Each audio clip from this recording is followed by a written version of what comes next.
Yes, master.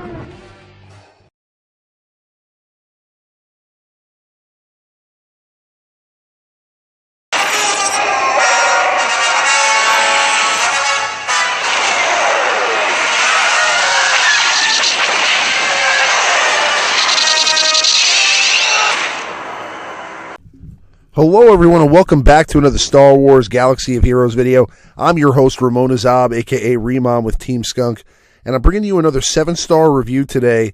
This time we're going to be doing our first 7-star ship review. We're going to be reviewing the Millennium Falcon, the Episode 7 Millennium Falcon, which is a Resistance ship, and it's one of the few ships that actually has 2 crew members. Now, I have the ship pulled up on swgoh.gg, so we're going to go over there and take a look at the ship's abilities. Now, the Millennium Falcon is a daring resistance freighter that can turn the tide by sacrificing buffs. Now, at 100 speed, you're talking about pretty low on the spectrum. You have ships like the TIE Fighter pilot or First Order TIE Fighter that are going around 130 and 135 speed. At 14k health, it's also on the lower end when you have ships like Sunfac's ship that are, closer to 30k.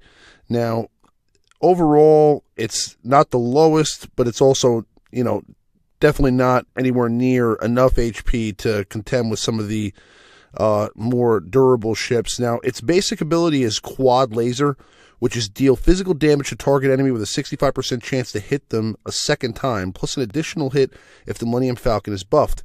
Hits after the first deal 75% less damage. Now, with target lock, this attack scores an additional hit. So you have a chance to score 3 possible hits there. Let's take a look at this ability here.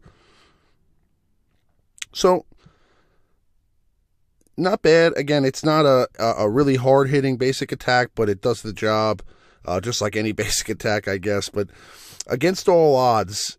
against the odds is its unique ability, which is the Millennium Falcon gains 9% turn meter and 3% offense stacking whenever it's attacked. If it's buffed when it's attacked, it also inflicts target lock on its attacker. So that's a pretty cool way to inflict target lock. So if it has any buffs, the person who attacks you is going to get target locked.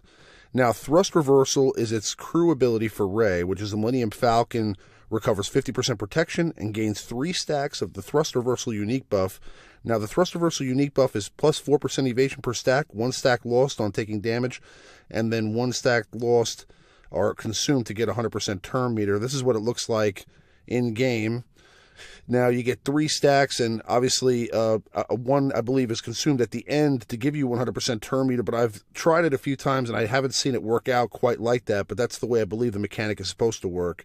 Now, its second crew ability is the ability for Finn, and that's deal physical damage to all enemies, then lose all buffs. This attack hits each enemy again for each buff lost this way. Hits after the first deal 50% less damage. So let's take a look at this ability here in action. It's actually a pretty cool all-out attack or AoE, area of effect ability. And we wipe out the Slave One. So it's a nice attack. Again, it's a hard-hitting all-out attack. So that's definitely cool. It's one of the harder hitting AoE attacks, or one of the few AoE attacks, period, that I've seen from a ship in the game. So that's pretty awesome. And obviously, it has the opportunity to hit ships for additional attacks. So that's always great. It seems like the Millennium Falcon has the ability to do multiple attacks over and over with all its different abilities, but again, the Millennium Falcon is the hardest ship to attain, aside from, I'd say, the TIE Advanced with Vader, because you can't get it anywhere else other than from a tournament.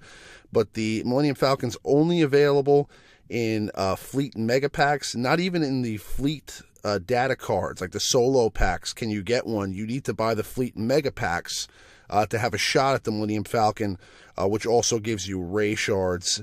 And it's a 4-star ship, so you need 80 blueprints to unlock it. Now, it's obviously a very iconic ship. Overall, I'd love to eventually attain it myself. I have some footage that I was able to get, a few weeks back when I was over at EACG. So we're going to go ahead here and take a look at the Millennium Falcon in an arena match against another all-out max team. So this Millennium Falcon is, level 85 with maxed out fin, maxed out ray, maxed out abilities. But let's take a look here and see. Now, the first thing we're going to do is we're going to go ahead and use a basic here against the Slave 1. And we will just try to chip away a little bit and do some damage on that ship. Now we're using Ahsoka's Starfighter with a basic, Plo Koon's with a basic, and here comes an area of effect attack from the Admiral Akbar's ship, which does heavy damage to our Slave 1. The Slave 1 is out for the count.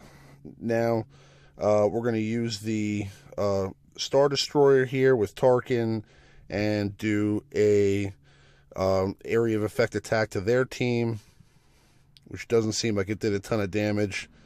And now we're going to use the stealth mechanic here by the Scimitar, which is Darth Maul's ship. And here comes an AoE attack from their Millennium Falcon. Now we're going to go ahead and use an AoE attack with our Millennium Falcon and take out that Slave 1 ship. Target lock. It looks like the Millennium Falcon's going down here, so Ahsoka's able to dispel that buff there. But I think with this attack, we're going to be losing the Millennium Falcon here very shortly. Oh, boom. Okay.